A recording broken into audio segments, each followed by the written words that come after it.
Bye, bye, bye, bye, bye, bye, bye, bye.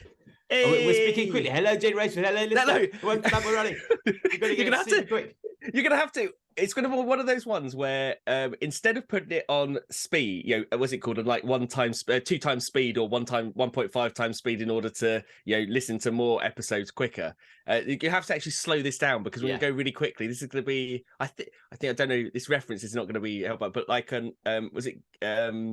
Games Master, where at the end, remember that? Or Lee and Herring. Did they do it as well? Yeah, you'd have to pause. There was a time you could go screen by screen, almost image by image, and read all the text. Yeah, like when you had that type of, if you had like the video recorder, all you need to do is just press pause forward, and you can read all the Not that I had any of the games in Games Master. Was it called Games Master? Yeah, Games Master. Yes, you picture it. And then when you say the word, you're like, it doesn't sound right. The title doesn't sound right. No, there's a whole... So old. that actually reminds me of a TV thing that I don't think we've spoken about. And I wasn't sure. It's not really quite good enough to really talk about. But actually, now you've mentioned it, it's quite an interesting phenomena that I might have just deleted the folder with the name of it. Oh, How To with John Wilson. Oh, no, I've not heard of that. So it's I think Nathan Fielder was the producer on it. So it was his first kind of venture back into television without actually being in it. Oh, okay. But it's quite weird. It's a guy who goes around filming things and you hear his voice and he speaks in I always wonder. He's kind of a geeky, like, that's how he comes across. And his observations on New York, which are quite interesting because actually New York's a pretty weird place. Hadn't realized things like scaffolding. There's something like an 8 billion scaffolding industry in New York because now every building has to have every window checked or everything checked every 2 or 3 years. And it's cheaper to just keep scaffolding on than to do it every 2 or 3 years. So it's because someone dies and they passed a law. And so now this happens, even though it doesn't happen in any other city in the world. New York has some amazing, like they've got like rent controls and all sorts of stuff. Yeah, which are just kind of parking insane. Spaces, like the rules. Like what's it called? What was the thing about it? They had that thing with the cyclists, didn't they? That if they made it.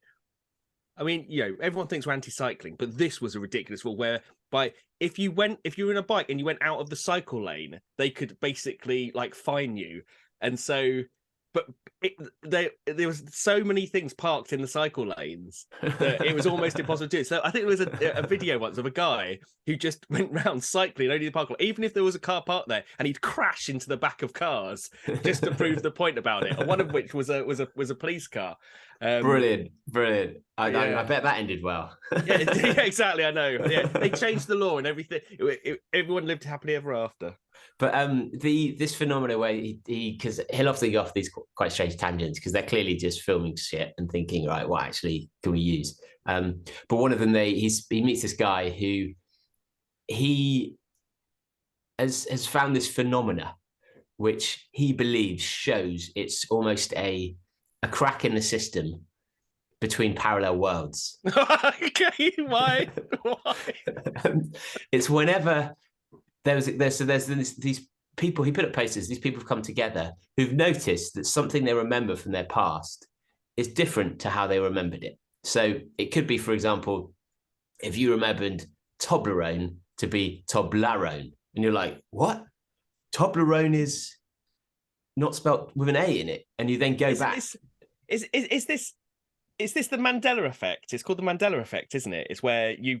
Oh yeah. No. Or is that the collective? When people collectively remember something incorrectly. I think Mandela's because what's the Mandela one that he was free before he was free, or he died.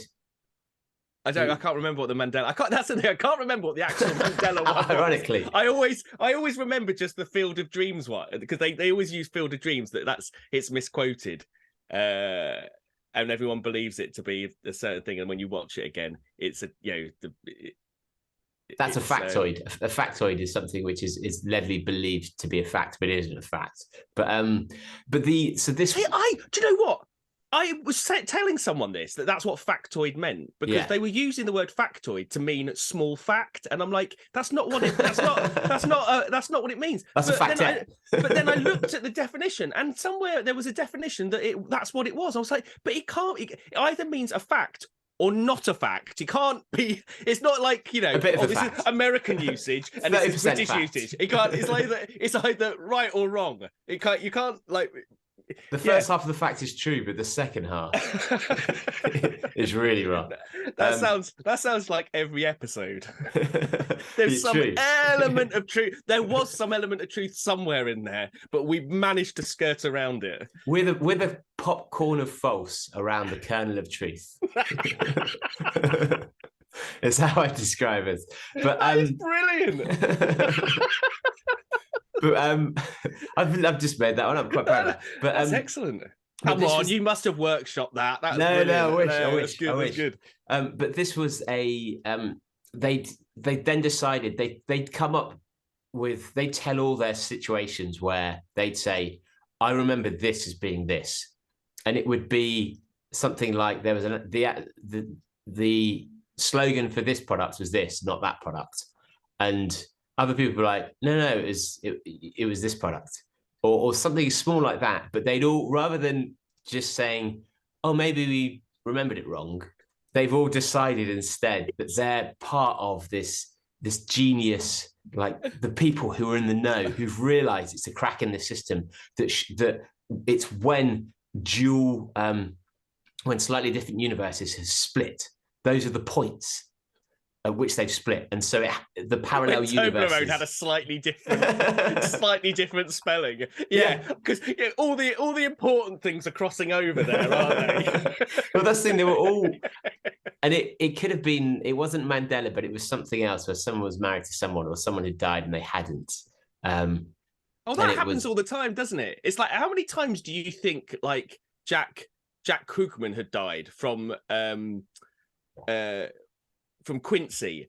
I think that guy has died like hundreds of times. Yet every time someone died, he popped up as a talking head to talk about how they died. I'm like, what's going on? He was a talking head in the how Jack thingy died. And he was like, yeah, I remember it clearly. The thing is, you couldn't put it past it now, could you? So someone turning up to comment on their own death, somehow AI has allowed it to happen, or it's been pre-done. No. But while we were talking about cyclists and funny obstacles and things like that, have you seen, I thought this was a great little article that I thought was also quite indicative of our times. Have you heard of Joe Skipper? No, I've not heard of Joe Skipper. Good name. Great name. He's a pro triathlete. He's an Ironman champ. Well, of course I haven't fucking heard of him then. Like, what? So he's started... because winter season and finances and all that, he started being a delivery cyclist. Oh man. Yeah. Where's he based? Where is he from? He is from London. I take it's not from London. I wish. No, he's posted from Norfolk, and so I guess that would be Norwich, would it? But Norwich based, and I mean, so it's flat. It's flat. That's good. Oh my God! We've got to have a do-badder in Norwich. Surely that I would be so excited if he delivered. We need them like in people at different sides of Norwich, all to order stuff at the same time and see how quickly he can go between those points. I'm going to see if he's on Strava, because he must be, right. He's got to be. And so he's basically come out, and I don't. He's fully embraced it, and I don't know if it's just because it's good for Instagram or whether it's good for Deliveroo and he's partnered with them. But he's thrown down the gauntlet, and what has he said? I think he's saying about who can do who can make the most money in 4 hours delivering food. So this guy, he's super quick. He's the second, behind Christian Bloomfeld, he was the second person to go under 7 hours for an Ironman in the controlled trial style event this summer. So he was the number 2 to the very fastest guy. And I think Deliveroo works where it is just raw pace rather than strategy of pickup that gets you the most money. But I love that challenge to see. We should take up Jody. You should take him on and see how much you'd make versus him in a 4-hour period. Yeah, I don't know. It's a bit hilly round here. It is. I mean, that's not the issue, really. I mean, the issue is I can barely ride a fucking bike. That's the issue. On the road, at least. And also, it's awful around here. And also, I have no ability whatsoever on a bike. I mean, that's probably the biggest factor. But yeah, that would be interesting. That would be interesting to see, because I love the idea that you can call an Ironman champ into action just by ordering a Starbucks. Yeah, absolutely. And if you knew he was, and the great thing is in his Instagram post, he's actually tagged in Alistair Brownlee, Christian Bloomfeld. So he's really saying, like, come on, boys. There's a brilliant ad to be made there that someone is missing out on. There's a great element of sponsorship or something like that is kind of being like left on the table. The food turning up as the raw ingredients because it's too quick to have been cooked. Yeah, exactly. I mean, that would drive the point home, wouldn't it? But do-badders, who is in Norwich? I know we certainly have some people who live in Norfolk, because I remember from the Christmas palaver that there was an issue of someone getting across from Norfolk to London as being if they were having to get to Bristol or further afield. So we must have some people. Oh yeah. We must have some do-badders in Norfolk. Get in touch and do your research. We want you to come back to us, not just saying I'm from Norfolk, but saying I've figured out when his shift patterns are. If he is on Strava, do some proper creepy stalking and just see if there's any particular routes. Because I know from when I run in London, there are certain areas that cyclists will collect at. So there's the yeah. There's like the McDonald's in Kennington. People love to just hang out there. In Brixton, just in. You say they love to hang out there. I know. Even on the days off. Or it's convenient to hang out there. They love it. Oh God, McDonald's Kennington. You know, some people go away for half term. Some people go away for holidays. But why bother when you've got McDonald's Kennington on your doorstep? True. It's one of the biggies. All the staff have got the 5 stars. You know, it's just that kind of vibe. So yeah, do some research and come back to us, because we want to figure out like how much money it would cost in orders from which takeaway to try and guarantee some Joe Skipper action. That's what we want. Then shall we talk a little bit about the World Cup? This will be out of date by the time it comes out. No, we can't. There's 2 things we've got to talk about. We've got 10 minutes left, and there's 2 things we're going to talk about, okay? The first one, Brighton Marathon. Marathon. Saved in the best way possible. London Marathon have taken over it for 3 years. Got a license. Yes. Yeah, and I'm trying to think if I think that's a good thing. So you're banned from pacing that as well now. Well, because normally because there's an element of me that is that you almost don't want to see consolidation, yeah, because monopolies are not good, and consolidation leads to uniformity, cost-saving measures, ... But actually, I do trust London Marathon as an organisation to do the right thing. So actually, I think it's good. Do you feel the same? I think it's really good. I think it's they're reliable. They're going to step in. It's going to be it's going to be a good event. It brings that thing. It does. But I just need someone to confirm this. Was there bad blood between them, because this is the ultimate fuck you, isn't it? It's like, I'm sure that it was set up because someone had some bad blood against the organisers of London Marathon, and then now it's got out of it. London Marathon have come and taken it over, and it's like the ultimate like revenge thing. I want that to be true, and I want someone to verify it. Even if you get in contact and lie, I just want to hear that, because I think that this is, that's the best thing, isn't it? You're you have a rival, a competitor for so long. They're business founders. You take over their business, and you do something that's an olive branch, that's deeply patronizing, or like, exactly, really, like you say, and you're welcome to 2 races. You're welcome to come to run. You're welcome to come to the press tent. We can't get into the VIP. We can't get into the VIP. That's some sandwiches.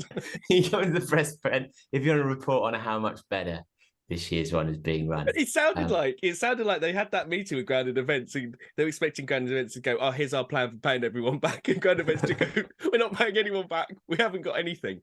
And so I think that's why it's moved so quickly, because it wasn't even there might be an opportunity for them to kind of rescue it, or do say, it was kind of like, boom. Thank God you're gone. Yeah. But like, how quickly did London move on that? That's for them to have, like, there's not going to be a Brighton Marathon, or there could possibly be a Brighton Marathon, to boom. I don't know whether there's been conversations in the background already about taking it over. There's got to have been, because the speed at which that's happened is insane. Or whether it's a, please, can you take this over? We're desperate for you too.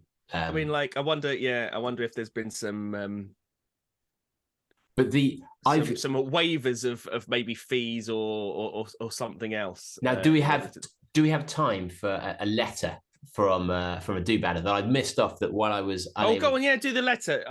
The other bits can wait. So this is on the Brighton Marathon, and you'll be happy to know it's from an accountant talking about the accounts of the Brighton Marathon. Oh yeah, I was worried about talking about this. I said, can we just wait? Can we wait till they've gone under? They've properly gone into administration, they're not doing it, and then we'll talk about it. Because we'll talk about. I don't know what the legal thing is with talking about this. Now, to be fair, I've not read it yet. What? It was quite long. I thought there's got to be some. Oh, I know what we'll do.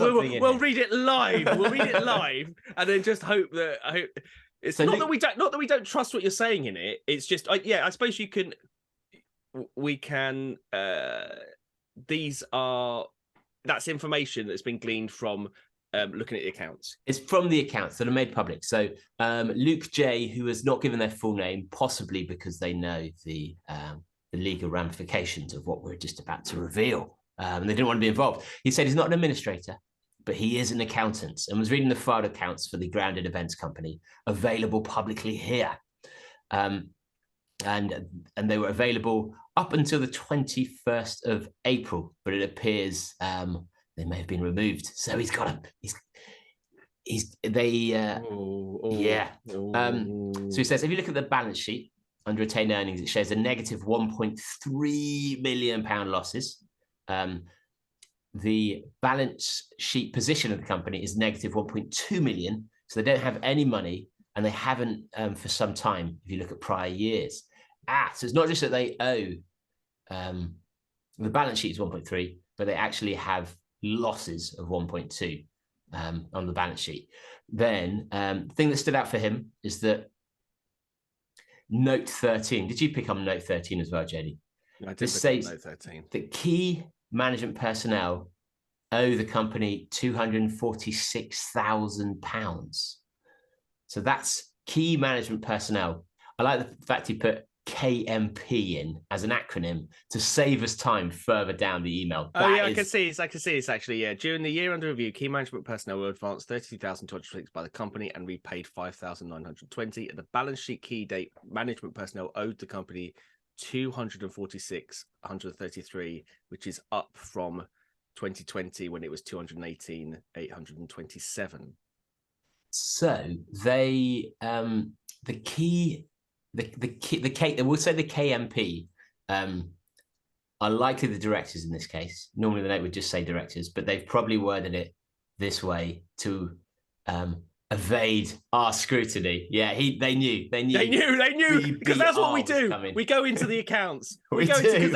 When you think BBR, you think, oh, these guys, they know what they're doing when it comes to financial They love the accounts. detail. They don't make sweeping. They know statements. how meticulous we are. So the KMP have taken money from a failing company that they operate, who have not paid suppliers, and likely a lot of people who've paid entry fees will have lost money too. So yeah, it looks like that's crazy, right? So I don't know how that even works financially, where if you've taken that money out of cash flow, because I doubt they've got. So what you'll probably be doing, it'll be like if that's taken as dividends, they've taken that out. There'll be a loan account, a director's loan account, because it says here that interest was being charged on that as well. So and the loans are repayable on demand. So they will have had that. So I don't know what happens in terms of liability, like when the company goes under, because they'll have had that loan account which will be owing to the company. So I don't know what then happens at that point, because normally you're not personally liable, but I don't know that that's entirely true. So if you are an accountant, does he mention that at all about what the liability might be as a result of that? He doesn't, and sadly, I think the people who know most about this, the accountants, they're all cyclists. So we'll never know the answer. We'll never know the answer. So, and the good thing is, there's nothing we've said in here that we can be taken for, because it's all publicly available. So literally, the key management, the key management personnel owe the company £250,000. So yeah, I mean, if you go to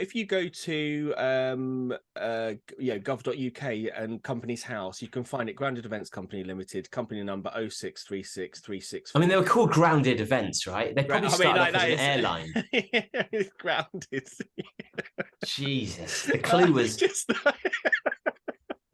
So, who do bad? It's in there. Total exemption full accounts made up to 30th April 2021. Available on the 29th of April. If you click on view PDF, you can see everything in there. We've just been talking about what was in there. Now, I obviously don't want to say anything to get into legal trouble, but I would say morally, I would never do anything like that, and I think that is completely despicable. Are we allowed to say that? I think we are. Well, I don't know what the thing is. There is often a lot of context to it, so we don't know. They needed a new car. Well, I don't know. It's hadn't been on holiday in a while. There's a lot of context. So, who is someone who can tell us what happens when companies go into administration? Please get in touch and let us know what would happen. What happens when there's £250,000 owed? Yeah, possibly owed on a loan account. Is there any personal liability with that? What happens in terms of in terms of what happens to the directors? What happens? And based on what you say, Bad Boy Running production may be in £246,000. Could you imagine by this time next month? Could you imagine if we took profits from the company out? Future profits. We'd be able to. What would we be able to buy? I don't think we'd even be able to buy a pair of bloody Vaporflies each or something. I think that's the one trainer each. Well, we said we're doing a short one because we've only got till 10 o'clock. So we've hit 10. It's a short and punchy, man. Short and punchy. We've got ourselves into legal trouble, possibly. We've offended people in New York. And I don't know. That was it. Quite punchy. But yeah, please. This is turning into. Well, I can't remember what his name was. What was the name of the guy who did Luke. Investigatives of?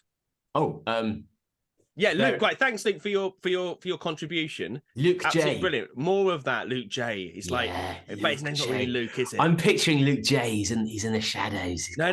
I think it's female. Louise. I think it's Louise. Yes. Louise J. I think I'll change gender in order to try and get him off the scent. Yes, clever Louise, but we're on to you, Louise. And also not an accountant. Not an accountant. works in McDonald's, Kennington. Thought, I know what I'll do. Because we know how popular McDonald's Maybe it's a guilty member of KMP. A whistleblower. Whistleblower. Yeah. The brother organization to the BMP. But we will thanks for listening, guys. The usual roundup. If you'd love to leave us a review, what you can say in the review is have Brighton Marathon. So the key word today is have Brighton Marathon directors pocketed £246,000 for £264,000 from the Brighton Marathon? ? If you put question mark, then you're covered.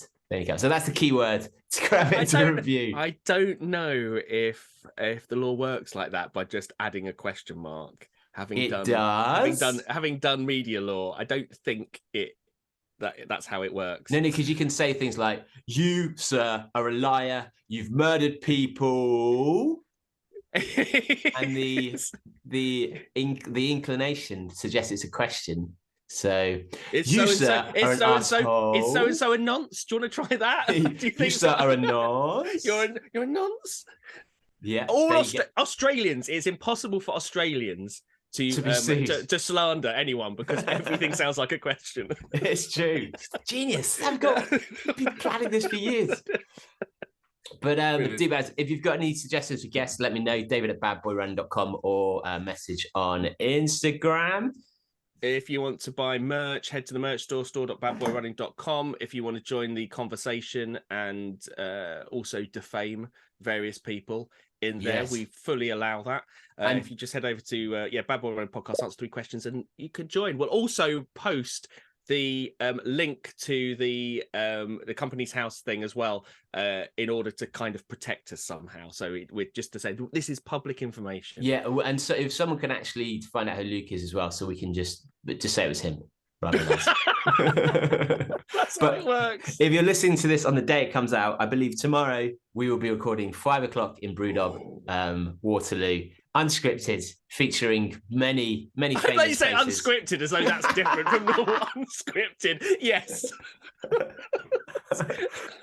It's unscripted off the revelation. cuff. Yeah, we're doing something really different this time. No research or anything. We're just going to be talking. It's late night. It's like Hollyoaks late night. It's going to be one of those. So what is it? Bad Boy XXX. XXX. Absolutely. We'll see you then, guys. Thanks for listening. See you later. Bye.